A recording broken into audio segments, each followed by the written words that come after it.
जब से आपने पद यात्रा शुरू की है तब से मैं देख रहा हूँ। तो चूंकि मैंने मोस्ट सारे वीडियोस ऑलमोस्ट मैंने बिंज वॉच कर रखे हैं, तो मोस्ट ऑफ द आंसर आपने दे रखा है। बस मेरा सवाल दो है। आपने बहुत ज्यादा सिंचाई और सिंचित भूमि के बारे में बहुत ज्यादा डिस्कशन किया है, तो मैं वो काइंड ऑफ पॉलिसी क्वेश्चन है कि इसको आप वाटर रिसोर्स मैनेजमेंट को आप कैसे देख रहे हैं, क्योंकि मैंने अपने मास्टर्स में एक सेमिनार भी किया था। तो काइंड ऑफ मैंने बहुत सारे जो पीयर रिव्यूड पेपर में भी देखा है कि बिहार में इरिगेशन का सिचुएशन बहुत खराब है, और वो भी energize irrigation means electricity and feeder separation. तो उसके बारे में आपका क्या थॉट है? और एक quick question, add on question ये है ऑन स्किल डेवलपमेंट, क्योंकि आपने प्राइमरी एजुकेशन के बारे में बात की है, बट मैं ये पूछना चाहता था कि इन द मीन टाइम जब प्राइमरी एजुकेशन ठीक होके, कॉलेज ठीक होके, जब वो रिफ्लेक्ट हो वर्कफोर्स में, इन द मीन टाइम जो अभी ऑलरेडी स्टूडेंट ग्रेजुएट होने वाले या हो चुके हैं, उनका स्किल अपग्रेड के बारे में आपका क्या पॉलिसी डिसीजन रहेगा आने वाले 2025 के सरकार के बाद? Thanks bro. फर्स्ट क्वेश्चन का जो आपको मैं आंसर देना चाह रहा हूँ कि आपने ठीक कहा कि वाटर रिसोर्स, वाटर को लेकर बहुत बड़ी एक बहुत बड़ा प्रयास, सोच हम लोग जनसुराज में कर रहे हैं। उसके पीछे मेरी सोच यह है कि बिहार की जो मूल ताकत है वो है जल, जमीन और लोग। मतलब हम लोग के पास लोग हैं, हम लोग के पास जमीन है, और हम लोग के पास बहुतायत में पानी है। लेकिन पानी का जो सदुपयोग होना चाहिए था, जो पानी हम लोग की सबसे बड़ी ताकत होनी चाहिए थी, वाटर जो सबसे बड़ी ताकत होनी चाहिए थी, वो बिहार का कर्ज हो गया है। और जब भी वाटर की बात होती है तो बिहार में लोग बाढ़ की बात करते हैं, लोग नेपाल से आने वाले नदियों की बात करते हैं। ये होलिस्टिक अप्रोच नहीं है जो हम लोग जनसुराज में, मैंने जो एक्सपर्ट ग्रुप बनाया हुआ है, and I am so glad कि आप जैसा कोई व्यक्ति अगर उसमें कुछ कंट्रीब्यूट करना चाहता है, तो मैं आपकी जानकारी के लिए बता दूं कि दुनिया भर से करीब करीब 35 लोगों को मैंने इकट्ठा किया है जो बिहार के वाटर रिसोर्सेज पर एक ब्लूप्रिंट हम लोग बनाने की कोशिश कर रहे हैं, including some experts from institutional collaboration, like with one with Melbourne University, where they have some path breaking solution which they are proposing. Be what it is, broadly मैं आपको ये बताऊं कि पानी की जो वहां समस्या है उसको तीन भाग में देखिए। 50% जो बिहार में एग्रीकल्चर वाली जमीन है उसमें बाढ़ की समस्या है, और जो बाकी के 50% बचा उसमें करीब करीब आधी जमीन, मतलब टोटल का करीब 20-22% टू बी प्रिसाइज जमीन जो है वहां जल जमाव की समस्या है। और जो बाकी 1/3 बच गया उसी में आप सिंचित और असिंचित दोनों है। तो अगर आप तीनों को देखेंगे तो बाढ़ की वजह से बिहार में बहुत बड़े पैमाने पर नुकसान होता है, और उसके लिए जो सिस्टम वाटर मैनेजमेंट का होना चाहिए वो आज तक बना नहीं। We are still looking in peace mill. तो जब तक इन तीनों चीजों को नहीं जोड़ा जाएगा, तो सिर्फ फ्लड कंट्रोल मेजर के बजाय इन तीनों चीज को जोड़ना है कि जो पानी एक्सेस बाढ़ के द्वारा आ रहा है उनको कंट्रोल कैसे किया जाए, उनको चैनलाइज कैसे किया जाए। दूसरा, जो तिहाई सिंचित भूमि जहां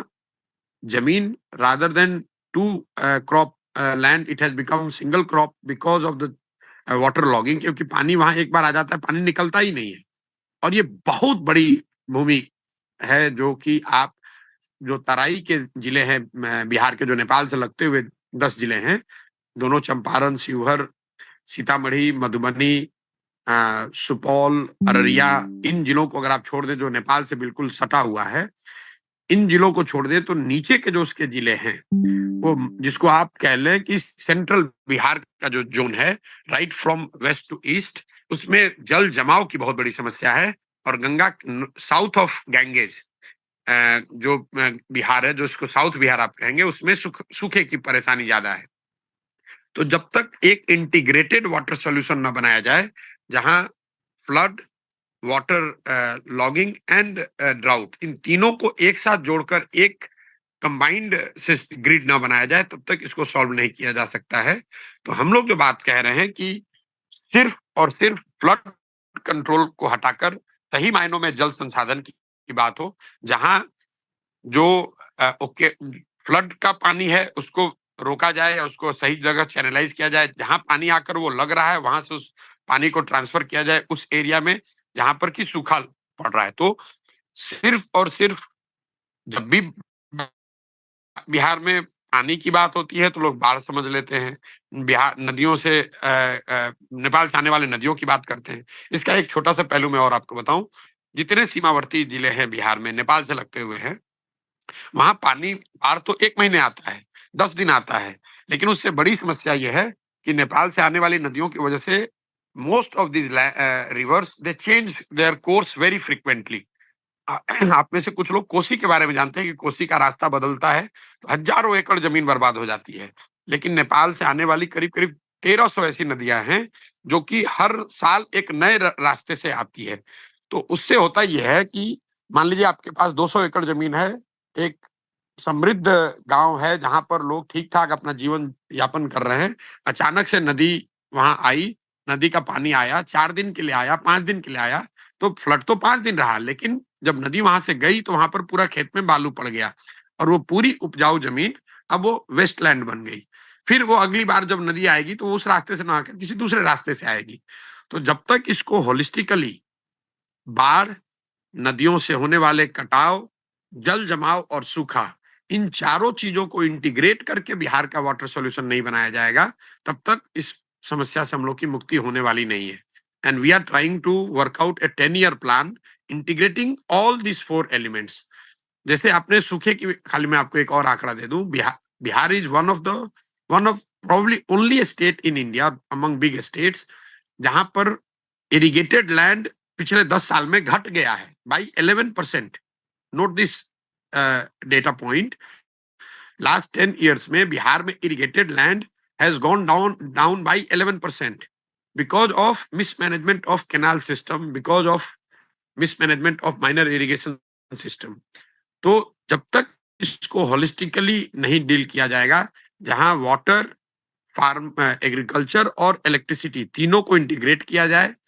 बाढ़, नदियों से कटाव, जल जमाव और सूखे, इन चारों का, तो 3:4 का जो हम लोग ग्रिड बना रहे हैं कि electricity, water management is about water management, electricity and agriculture productivity, और इसके 4 जो पहलू हैं, ये 3/4 का ग्रिड बनाकर इसका सोल्यूशन अगर बनाएंगे तो कुछ आगे बेहतर रिजल्ट पाया जा सकता है। आपने कहा स्किल की बात, तो अभी बिहार में मेरा प्राइमरी फोकस जन स्वराज का स्किलिंग पर नहीं है और उसके पीछे रीजन है। What we want to do immediately is to divert resources for better education of people below 15 years. 15 साल से कम उम्र के लोगों को बेहतर से बेहतर शिक्षा दी जाए। उसके पीछे थिंकिंग ये है, आप दुनिया भर के जो डेवलपमेंटल इकोनॉमिस्ट हैं, including likes of Amartya Sen and all, if you read them and discuss with them, आपको पता चलेगा कि you have to first stop the cohort which is getting added up, more and more people adding up to the cohort which is liability, और which मतलब जो समाज पे बोझ है, सिस्टम पर बोझ है। तो अगर 15 साल से कम उम्र के बच्चे को अच्छा पढ़ाया नहीं जाएगा तो वो आदमी सिस्टम पर, व्यवस्था पर बोझ बनकर सड़क के लिए, बिजली के लिए, रोजगार के लिए, 4 किलो अनाज के लिए, घर के लिए, पेंशन के लिए, स्वास्थ्य के लिए वो बोझ बन जाता। तो बिहार में जो आबादी है 13 करोड़, उसमें एक परेशानी यह है कि एक तो 2.5 लाख करोड़ का बजट है और उस 13 करोड़ में करीब 80% लोग हैं जो पूरी तरीके से व्यवस्था पर, सरकारी व्यवस्था पर निर्भर हैं, नौकरी के लिए, खाने के लिए, रहने के लिए, पढ़ाई के लिए। तो उसको 10 साल में उस चेन को ब्रेक करने का उपाय ये है कि 15 साल से कम उम्र के बच्चों की पढ़ाई इतनी बेहतर की जाए कि वो फर्दर व्यवस्था पर इंक्रीमेंटल बोझ न बने। 15 साल से 55 साल की उम्र के जो लोग हैं बिहार में, अब उनको आप पढ़ाकर वापस बेहतर नहीं बना सकते हैं। लेकिन मजबूरी में ही सही, बिहार की गरीबी की वजह से इन लोगों ने स्किल हासिल कर लिया है। चाहे वो कारपेंटर हैं, प्लम्बर हैं, बॉम्बे में काम करते हैं, मेसन हैं, इलेक्ट्रीशियन हैं, ऑटो ड्राइवर हैं, सब्जी का कारोबार करते हैं। इमीडिएट नीड स्किलिंग की नहीं है, इमीडिएट नीड ये है कि ये जो स्किल्ड लोग अभी हैं 15 साल से 55 साल की उम्र वाले, जो बाहर मजदूर के तौर पर काम कर रहे हैं, उसके रूट में लैक ऑफ स्किल नहीं है, उसके रूट में लैक ऑफ कैपिटल है। अगर उनको पूंजी उपलब्ध करा दिया जाए तो they could all become self employed,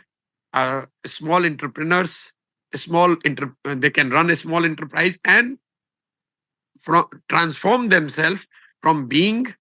a labor, skilled or semi-skilled labor to employment provider. तो जो स्टडी हम लोग का है कि 15 साल से 55 साल का बिहार का जो यूथ है, वो उसको फिर से आप एजुकेट नहीं कर सकते हैं, लेकिन उसके पास जो स्किल है, वो ड्राइवर है, वो मेसन है, वो प्लम्बर है, वो इलेक्ट्रीशियन है, वो बार्बर है, उसके पास पूंजी नहीं है कि वो कुछ कर सके। मैं अक्सर एक ये एग्जांपल देता हूँ, मान लीजिए कि आपको बाल काटने आता है, आपके पास 20,000 रुपए हैं। अगर आपको सरकार से, बैंकों से लोन की व्यवस्था करा दी जाए, सब्सिडाइज्ड हो या चीपर लोन की व्यवस्था हो जाए, तो संभव है कि आप 80,000 रुपए लोन ले लें और 1 लाख रुपए में एक सैलून बिहार में खोल लें, जहाँ पर आप 2-4 लोगों को एम्प्लॉय भी करेंगे और अपना भी जीवन यापन चलाएंगे। लेकिन बिहार में अभी जब वो लोन की व्यवस्था नहीं है, उसके पास पूंजी नहीं है, तो वो 20,000 रुपए लेकर वो आदमी बॉम्बे का टिकट कटाता है।